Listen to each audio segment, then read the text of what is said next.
This podcast is produced by the Center for Deployment Psychology at the Uniformed Services University of the Health Sciences. The views expressed are those of the speakers and do not necessarily reflect the opinions of the Uniformed Services University, the Department of Defense, or the U.S. government. In addition, references to any specific companies, products, processes, or services does not necessarily constitute or imply endorsement by the Uniformed Services University, the Department of Defense, or the U.S. government. Welcome to CDP's podcast, Practical for Your Practice, where we give you actionable intel to support what you do. One colleague to another. Hey, everybody. Welcome to Practical for Your Practice. I'm Andy Santinello. And I'm Kevin Holloway. So, Kevin, I don't know if you remember the first training that we did. I think it was down in Georgia. Do you remember that? I think that's right. I do. I remember, well, at least vaguely, and I'm excited to hear what you're referring to. I'm not sure. So many things that it could be. There are some things that happened. Well, I was thinking about our recording for the podcast today, and in a minute, when we introduce our guest, we have a kind of a fun origin story of how we met. Nice. And it got me thinking about really the first time that you and I sort of were getting to know each other. Mm-hmm. And so the specific memory that came to mind, which I haven't thought about in a long time, is I was teaching the part of our workshop on sleep hygiene. Mm-hmm. And, yep. One of the, right. So one of the things that, we always talk about is, when you're, I guess this is more stimulus control, when, if you basically only want to use your bed for two things, sleep and sex. Mm-hmm. And one of our participants, I guess that was a pretty controversial and taboo subject. And so we got a question, and, they raised their hand and they asked, so what were the two things you're supposed to use your bed for, sleep and the other thing? Right. Right. It was one of those. Now I'll have to say, if that was you, dear listener, and you were in the audience and you remember saying that, it was not that we're making fun of you at all, but it was one of those moments where it was like, there are different topics that are comfortable or uncomfortable for others. But I do remember following that. We were even talking about, maybe writing an R&B single with, that in there references the other thing. And yeah, so it was a moment of, I guess, bonding over funny things that come up in training, but yes.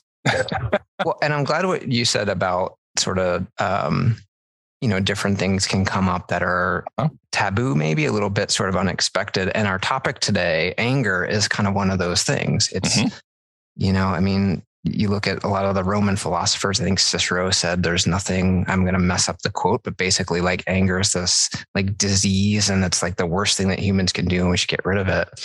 And so, we're going to talk a bit about anger and some things you can do about it. And so I'm really excited to have Dr. John Donahue with us today, and to talk to us a little bit about that. Hey, John. Hey, Andy. Hey, Kevin. Hey, welcome. For having me. Yeah, thanks for being here. So, can you tell us, we're going to talk a little bit about a study that we did together, but also kind of your work with anger. And I'm curious to hear about how you became interested in this topic.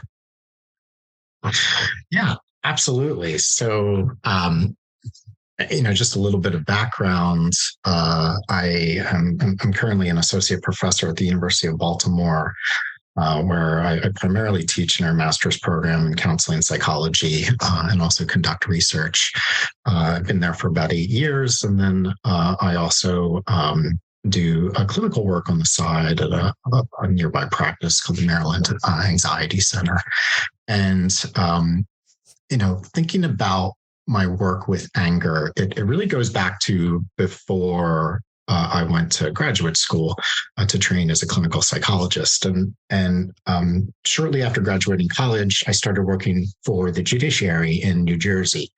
And I worked as a probation officer. And it was a very interesting job, but essentially my job was to conduct pre-sentence investigations, and make sentencing recommendations to judges.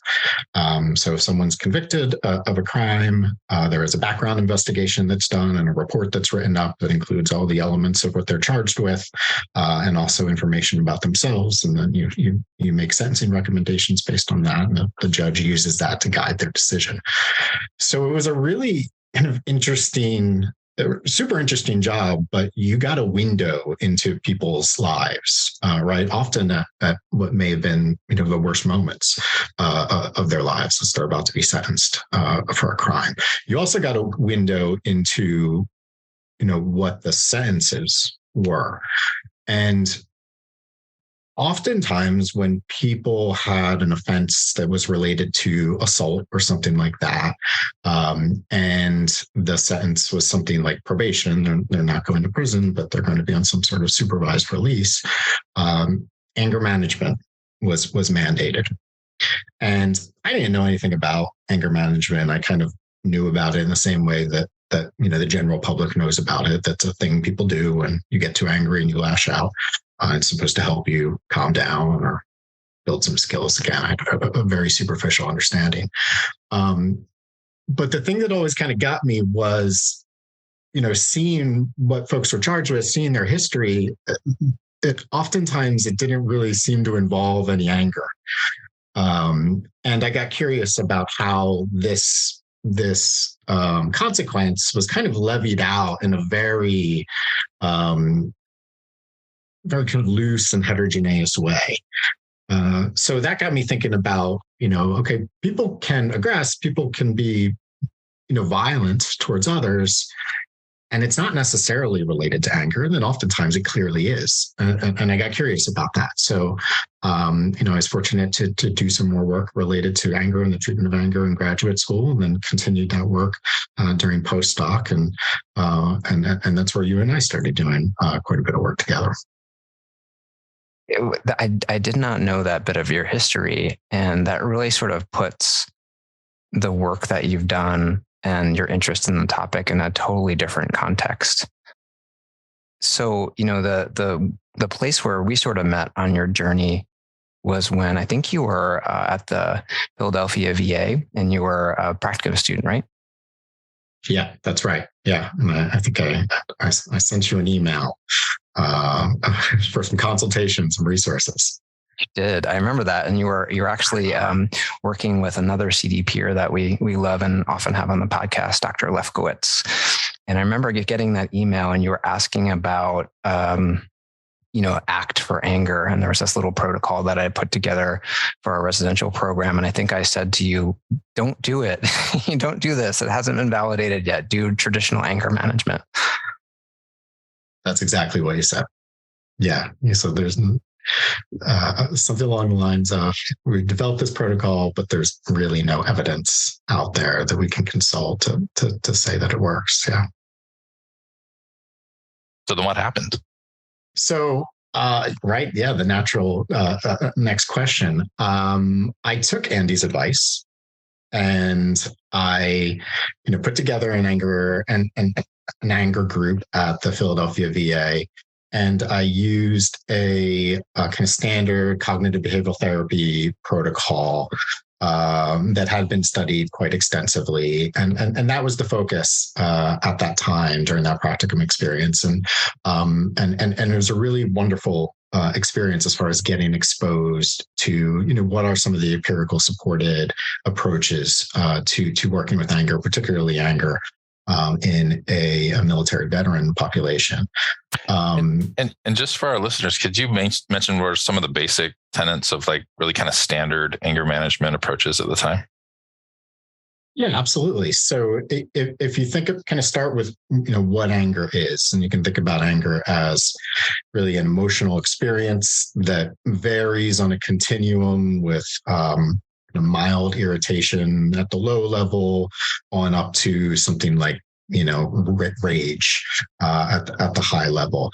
And from a cognitive behavioral perspective, we tend to think of it as, consisting of these three broad elements. So you have the physiological experience of anger. So kind of what's going on in your body. And anger is a very physical experience with lots of fight or flight activity. Not all the time, but it can be.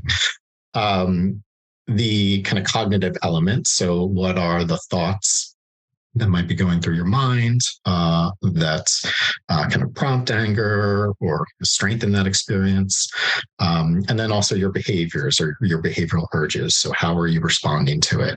Are you lashing out aggressively? Are you suppressing it? Are you doing something else?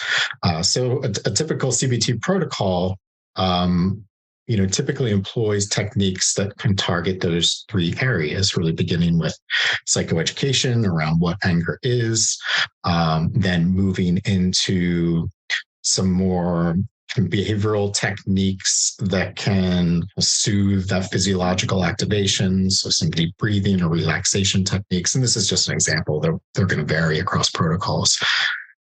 Introduce some cognitive restructuring activities so that we can identify, thoughts that might facilitate anger or prompt unhelpful behaviors, and then evaluate those thoughts, test their validity, attempt to come up with some alternative thoughts. And then also behavioral modification. So can you, engage in alternate behaviors rather than behaviors that really cause more consequences down the road?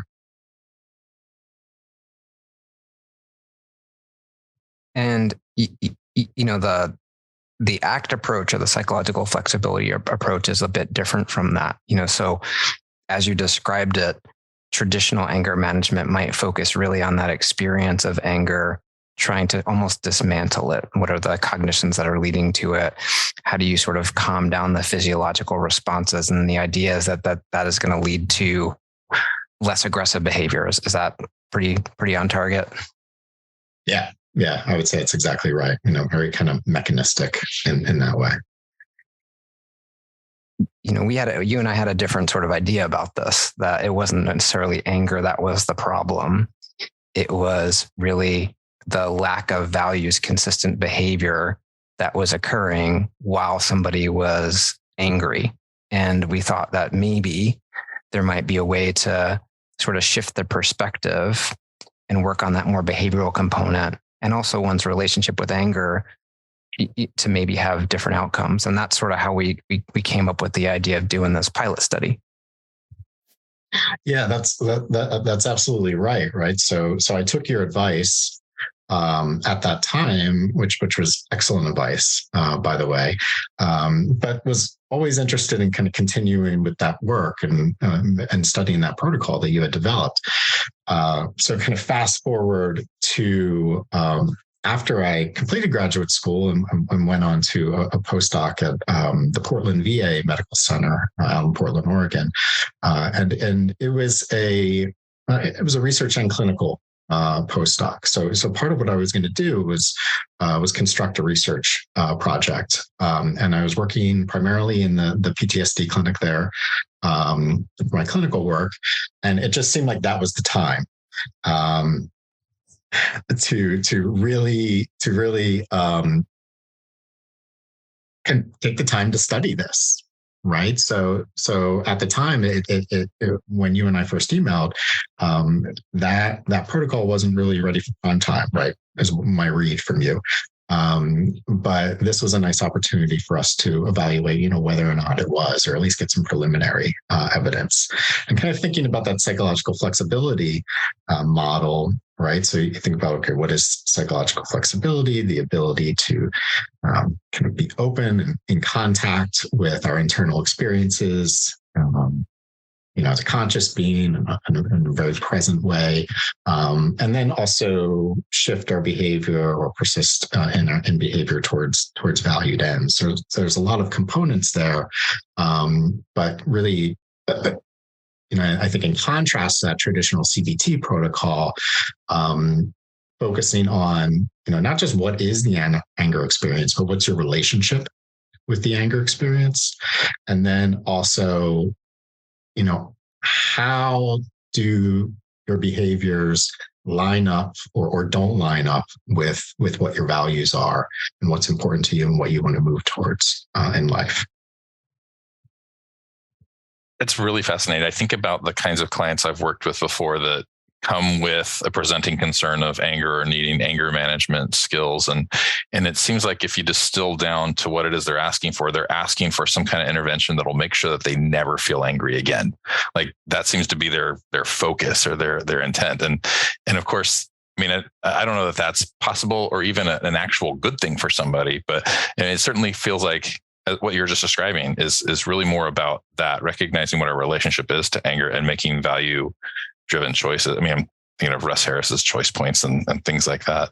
When that anger is there, because it is a valid experience, rather than trying to figure out how do we make sure that it doesn't happen, or if it does happen, how do we squish it down real quick, kind of thing. Yeah.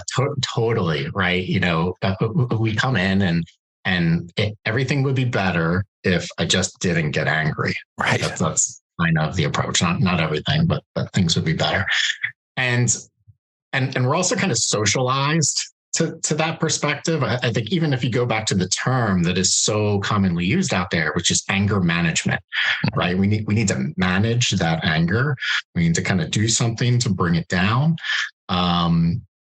Because if we get angry, something bad happens. I tend to think of like the Incredible Hulk, right? Don't make me angry, because then terrible things happen. And I'm sorry, this kind of goes off on a tangent a bit, but then I go back to that work I was doing in the judiciary. And people are often mandated to anger management. So there's a lot of good treatments out there for anger, and that CBT protocol, I think, is an example of an excellent treatment that has efficacy for anger. But most people that are mandated for anger treatment or anger management are getting something different, and it's more class oriented. It's more giving you some education, telling you about some coping skills so that you can squash this anger. And that is by and large untested. And maybe isn't even the right thing. I mean, and not meant as a slam on our judicial system, but it sounds like really kind of it's like, oh, you engaged in some kind of violent crime or another kind of crime. There must be an anger component. And therefore we're going to say you need anger management therapy. Maybe not even thinking about what that entails, or even if that's an appropriate part of the experience of the crime that they were accused of, or whatever that may be. I mean, it could be, like I think you said before, there are some folks that anger really wasn't a motivating factor in the crime, and yet kind of get shunted into a program that's about anger management or forcing anger away, and may not even be relevant to their experience. Yeah, absolutely. I totally agree with you. And I think at that time, I didn't have words for it yet. But later on, we would come to say, okay, we need to examine the function of the behavior, right? To really understand, both what is occasioning it, we know what's triggering it, what are the consequences, and what is the appropriate approach. And maybe anger management might be helpful, but maybe not. I might need something completely different. And that is, one thing that I really value within behaviorism and within acceptance and commitment therapy is that emphasis on, the function of the experience and the function of the behavior. Function of the behavior. That's such a key term there. Can you say just a bit more about what that means if folks are not familiar with that term? Yeah, definitely. When I think about the function of the behavior, I think about, okay, in what way does this behavior serve you, right? What is its purpose, right? What's it doing?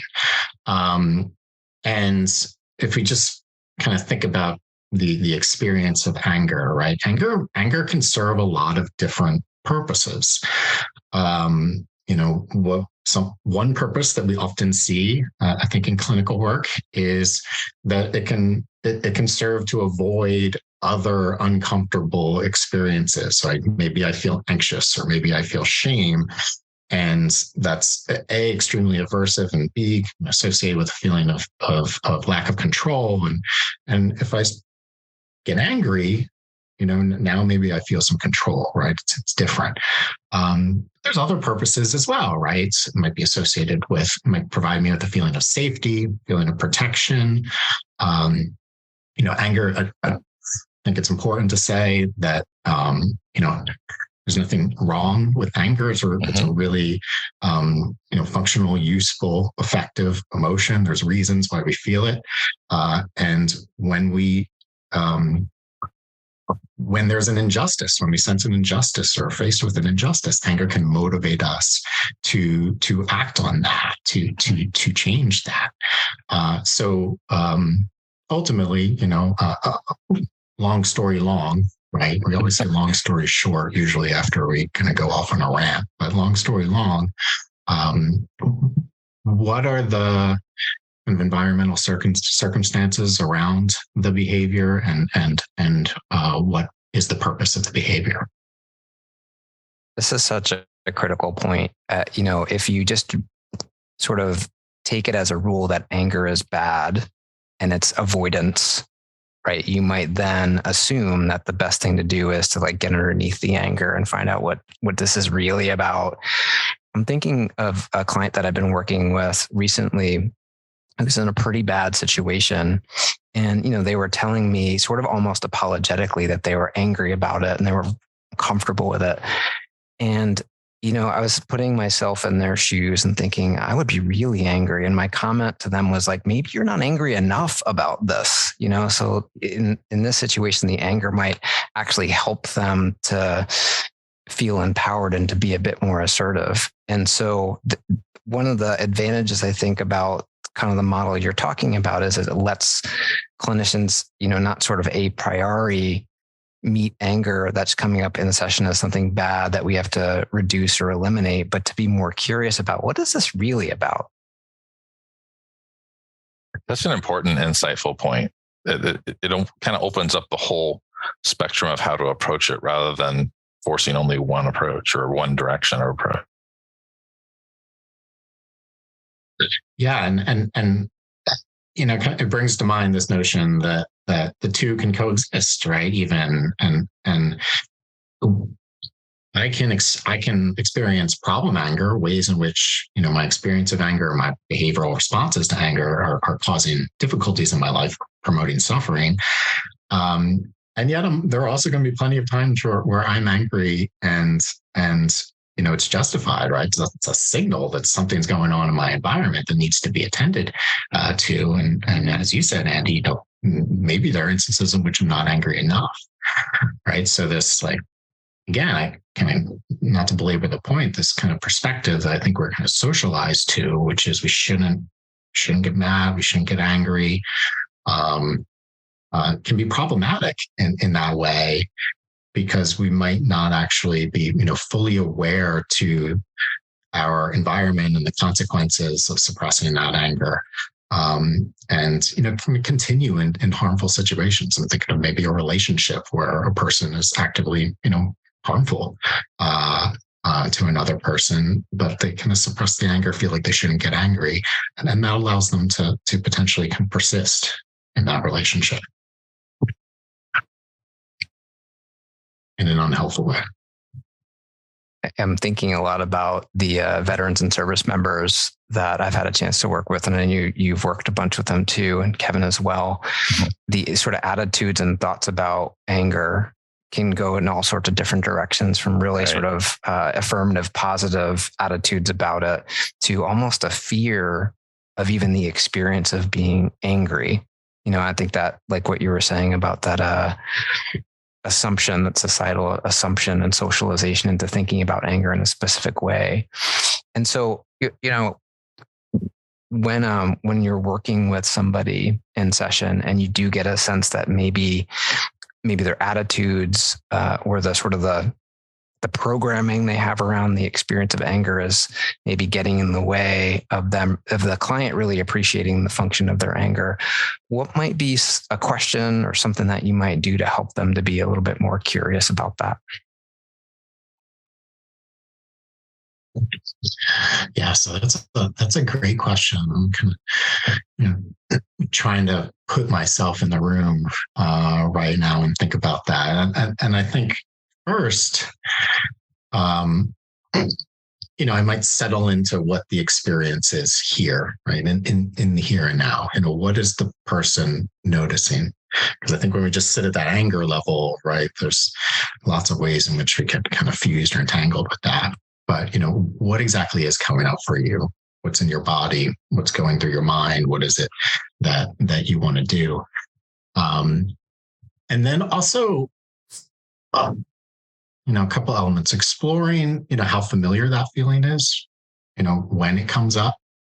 And then, inviting the person to even consider, times that perhaps that experience has been useful, right? And sometimes folks aren't quite, it takes some time to get to that place, but, can you consider a time or an instance in which that was really telling you something about your world that might have needed to change in some way? That's just an off the cuff response. But I'm not mad at that response, Dr. Donahue. But if you were, we could explore what was around that. It occurs to me too. Again, coming back to a lot of our clients have been told and perhaps believe too that that all expressions or experiences of anger are bad and need to be avoided, or as we were saying before too, maybe there are times they can appreciate that it was good. And I wonder too about just those labels of the anger being good or bad sometimes being problematic too. Anger is an emotion. It's certainly a complex one. There are a lot of things involved. But I wonder if there's some value in thinking about, anger is an emotion that is. It's not good or bad. It is, and it's valid. So, instead of, again, and this is consistent with what we've been saying, but instead of trying to get rid of it, it's really about kind of appreciating what it is. And then, how do you choose what to do with that, whether that's cognitively or behaviorally or otherwise, that, leads you to the or is consistent with your values rather than causing you problems down the road. I'm not sure I expressed that well. No, you did, and it makes me think about when we did that study. Yes, anger was one of our outcome variables, but we really looked at aggression as our primary outcome variable. That's consistent with the psychological flexibility model, is that we may not have a lot of movement in terms of the frequency of certain emotional experiences, because they just are. They're going to be here, right? And we have a tendency to evaluate them good, bad. But what we really want to focus on in that work is distinguishing between the experience of anger and acting on the anger, right? What are we doing when it shows up? Yeah. Are we acting on it in ways that are perpetuating suffering? Or are we acting on it in ways that move us towards values and meaning?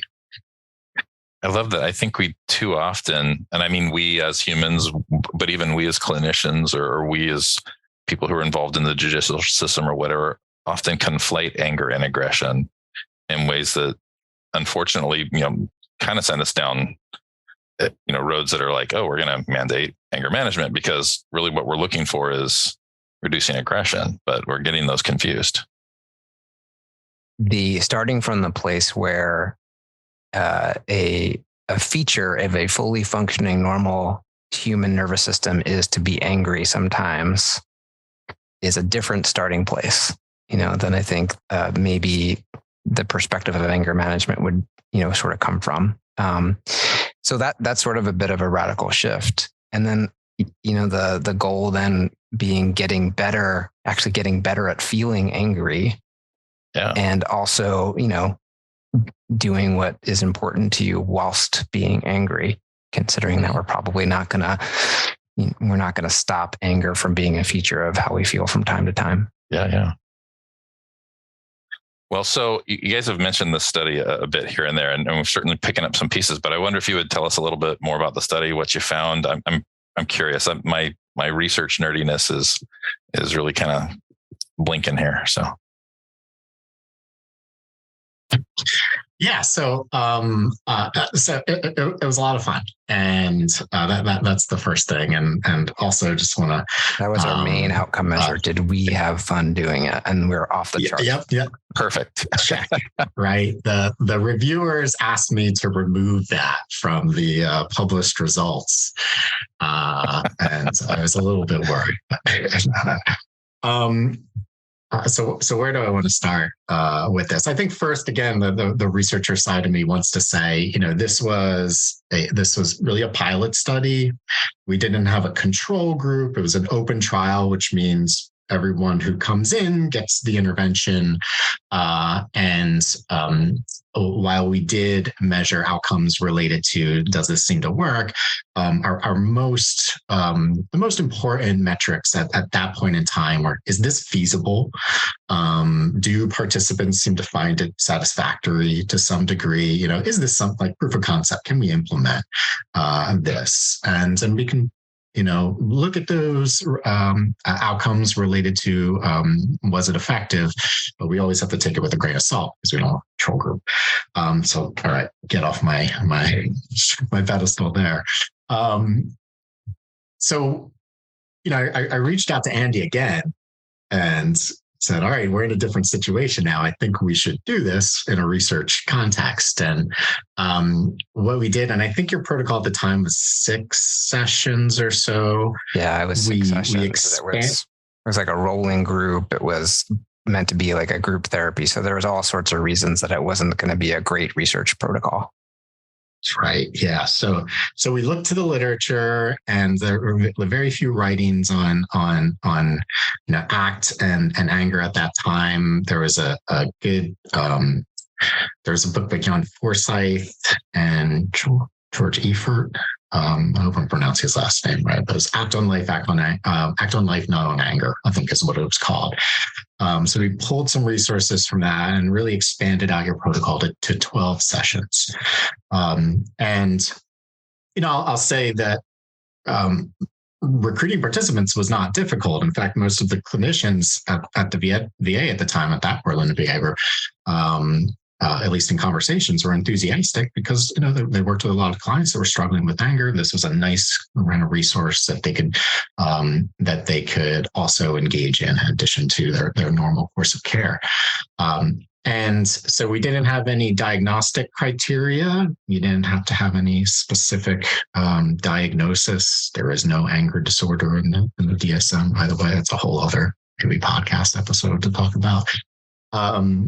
But they did need to report, at least to come in for the initial interviews, perceived difficulties with anger and a reported instance of aggression. And that could be verbal or physical. So we were trying to recruit people who have had experiences where they've acted on that anger in an aggressive way. And I want to say we brought in about 27 or so people, fairly little attrition. I think we had 22, 23 completers. Sorry, it's a few years ago, so we're getting some of the details.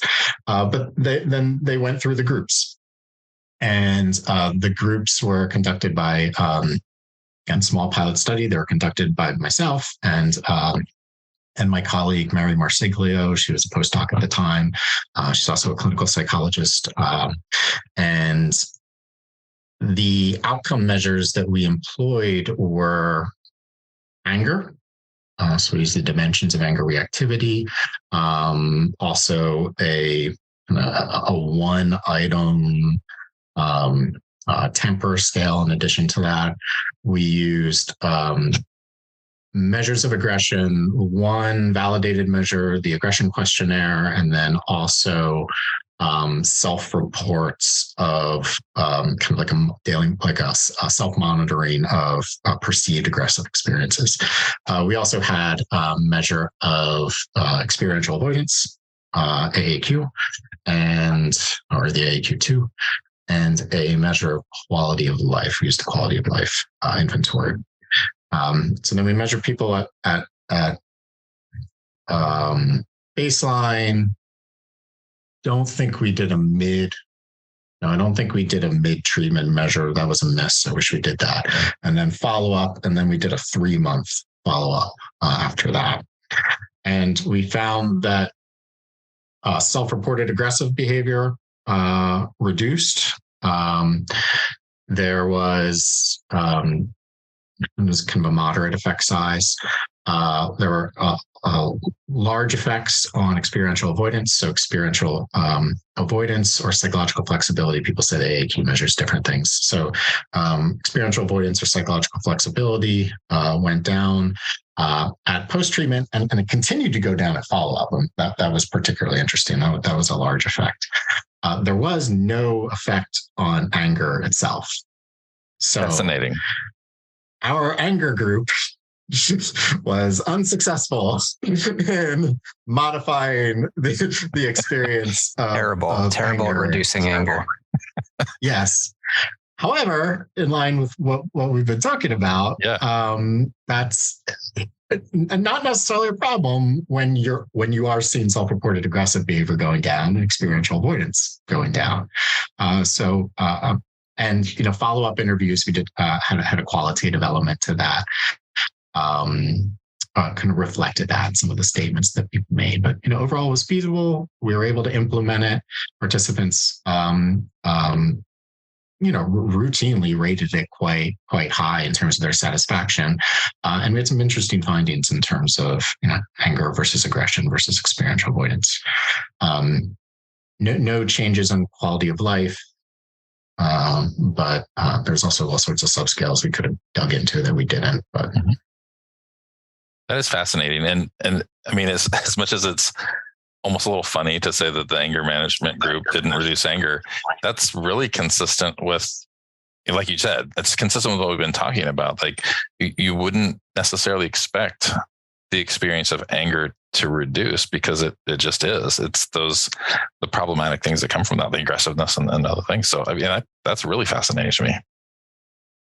That the lack of change in anger, and in some ways actually supports the way to think about it, the construct there. Yeah, same. I had the exact same reaction, and there's often in psychology research, you're kind of striving for statistical significance, and there's a bias towards statistically significant results in the literature as a result. But here, having that lack of change was, as you said, very theoretically consistent, and where we did see change was where we really wanted to see change, which was in self-reported aggression and experiential avoidance. So we haven't replicated this study, but I'm happy to say that there's a fair amount of ACT researchers out there. And one that comes to mind who's doing really, really awesome work is Amy Zarling. And Amy is doing work with essentially domestic violence offenders. Yeah. Really, really fascinating work, which really is comparing the Luth model, which is more of the traditional CBT for anger model, with sort of the ACT model. And some of that research is really interesting. So although there hasn't been a direct replication of the study, there are sort of fellow travelers out there who are trying to look at anger through the lens of psychological flexibility and aggression through the lens of psychological flexibility, and helping folks who have got into a situation where they've made some really poor choices reclaim their values and maybe start to lead a lifestyle that's more aligned with how they actually want to be. Well, John, thank you so much for being here. This is a fascinating topic. I mean, certainly we could talk for hours more about this.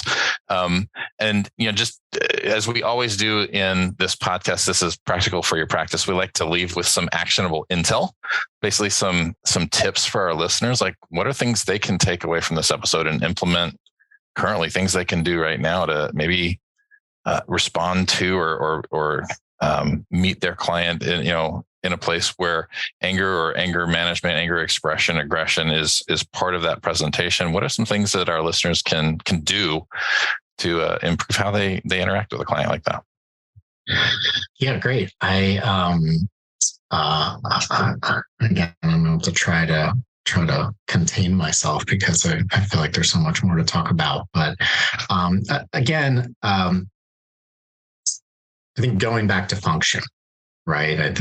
I think when a person is struggling with anger, it can feel very intense and it can feel very fast, even when you're in the room, or particularly when you're in the room with that person. And we may really want to jump into some techniques or coping skills that can maybe help alleviate that experience.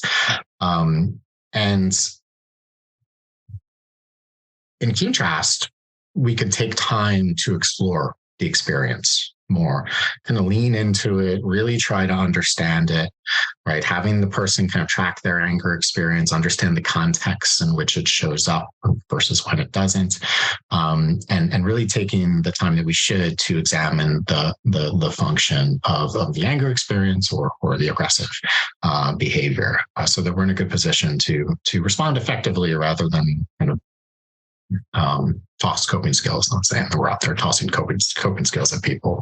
I really love that. Well, I really love that because I think sometimes, we as clinicians respond in ways to try to minimize or reduce our own discomfort with what's going on in the room, right? And so certainly that's one of those times where our clients are expressing anger or talking about anger that I know I've felt a pull to jump in and try to resolve that. Let's fix it because this makes me uncomfortable. But maybe kind of giving ourselves permission to sit there in the discomfort and explore that with our clients, more modeling that perhaps for them a little bit. I really do love that. Yeah.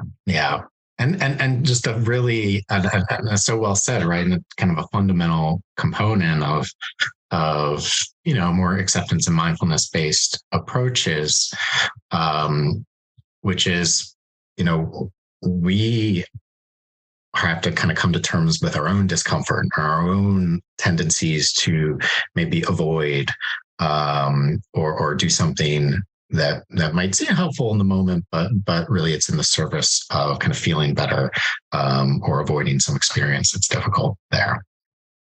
So talked about function. I guess another element of that would be values. Right. So values is such a critical component of this. And I think values plays a role in a lot of different ways. So first thing is considering the route with which someone came to you, right? Sometimes when it's anger, it not to say it's always mandated, but it might be mandated in some other way, right? Someone else is telling you need to do this, or this needs to happen if you continue working, or whomever, right? There are different ways that something can be kind of quote unquote mandated. So where a person kind of comes in and their perspective towards it really, really matters. And that's an area where I think values is particularly important in introducing it early. Again, not to say that this has to happen, but I think it can be useful in getting that buy-in. I remember way back in graduate school, working with a client, as you sometimes do in graduate school, at the end, you say, you talk to them about, okay, what you find helpful, what you find not so helpful, and you kind of want to take so that you could take something else out of that experience. And I remember that client say, I've been to a lot of anger management programs, but then we came in here and you started talking about values. And I thought, well, this is different. But it can really serve as a great hook. And then think about that in terms of when you're considering those alternative behaviors and really couching those alternative behaviors in the context of values. That might have been a little jargony, but let me know if there are any questions. We have a well-informed listening audience, I think, so. Well, thank you so much for being on Practical for Your Practice, John. It was really, really good to get to connect with you again and revisit some old memories. And I sincerely appreciate, you giving our listeners maybe some different perspectives that they might be able to bring into the room when they are face to face with somebody who is, in a place where they're really angry. So thanks for being here. Yeah, thanks so much for inviting me. This was really great. I enjoyed myself. Yeah, thank you for coming. And as we know, enjoyment and fun is the most important outcome measure. Exactly. Just keeping with the theme. And alongside of that, I'm hoping this was useful. All right. Well, thanks so much. Absolutely was useful. I'm going to reassure you there. It was certainly useful. And thanks for being with us, everybody, on Practical for Your Practice. And we will look forward to chatting with you next time. Thanks for listening to Practical for Your Practice. Please feel free to subscribe, rate, and join in on the conversation in the comments. Until next time.